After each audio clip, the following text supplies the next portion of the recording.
This is my 2010 BMW 128i. And today, who am I kidding? We're not Doug DeMuro. Hit the B-roll.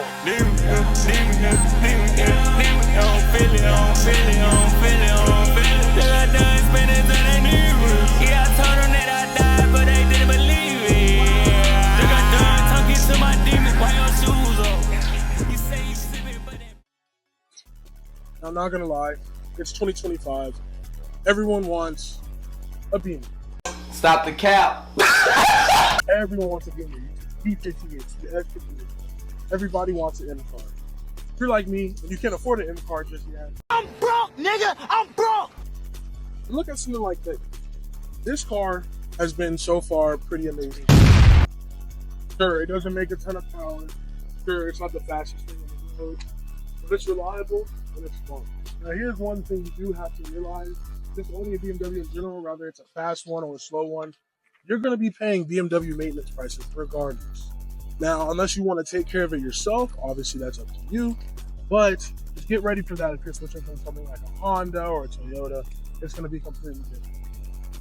Now, like I said earlier, this is the 2010 128i, so it is the N52 motor.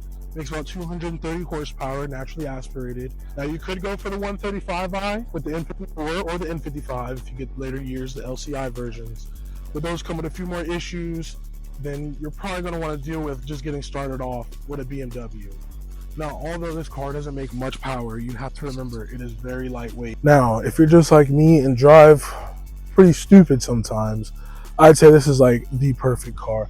What I mean by that is it doesn't make a lot of power, but it's still such a fun driving experience. And as you can tell, mine is not stock ride height. It is lowered just a couple inches, but it is still on the stock wheels, as you can see. In general, I still haven't done much to the car. I've had it for a little under a year now. I am currently the third owner, and man, this thing does have a good amount of miles on it. Currently, she's sitting at about 143,000 miles. I bought it at 132, so about 10,000 miles, 11,000 miles in a little less than a year. So nothing too crazy.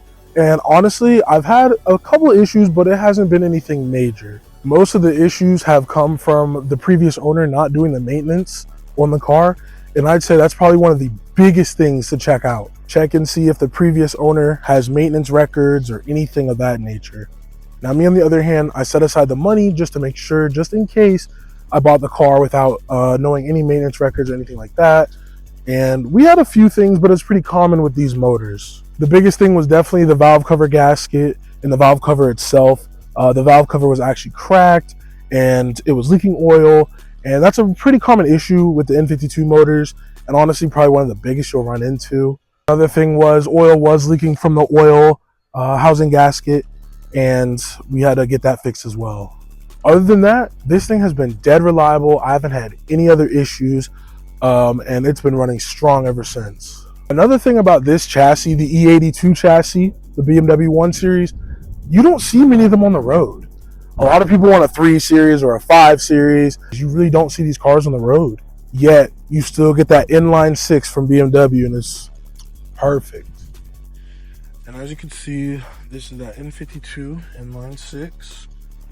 BMW.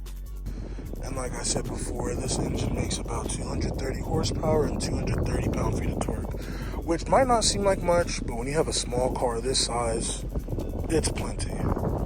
Now, moving on to the interior, as you can see, we don't have a very desired color option, but it is still a very nice place to be. I also do not have the option sport seats or the Harman Kardon. Yeah, this is a stripper spec, but it is still such a great car. Now, this screen right here is aftermarket, but you can get an iDrive screen with these cars. Back seats, yeah, you're kind of screwed on space, but if you really wanted to, you could fit about 4 people in here. It is a 4-seater. Honestly, for a 2-door coupe, the trunk space isn't too terrible. You can actually fit a few things back here. I currently have an 8-inch sub back here. I'm actually gonna go bigger soon, but the space is actually pretty manageable for a coupe. Another thing with BMWs is the options are kind of like a la carte. You can get a whole lot of different things with these cars. If you wanted to, you can option M Sport suspension, get adaptive headlights, a whole lot of things. And yes, these cars come with a 6-speed manual or an automatic, but if you do want the better driving experience, I would definitely recommend the manual. Now, here's the thing I need y'all to let me know. Do we stance this car? Do we do it? Or do we just make it a fun street car? Y'all let me know. Because I know it's been a little minute since I made a video, but y'all remember the Accord. I love that thing. I had it on bags and everything. It was on air suspension. And I'm kind of wanting to do it again. I kind of want to. I don't know yet though. So I'm debating. I need y'all to let me know what I should do. But I also want to kind of make it just a fun street car, just something to rip every day. Because it's been a great daily. But man, building another stance car again would be so fun.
Like a lace, nothing I do.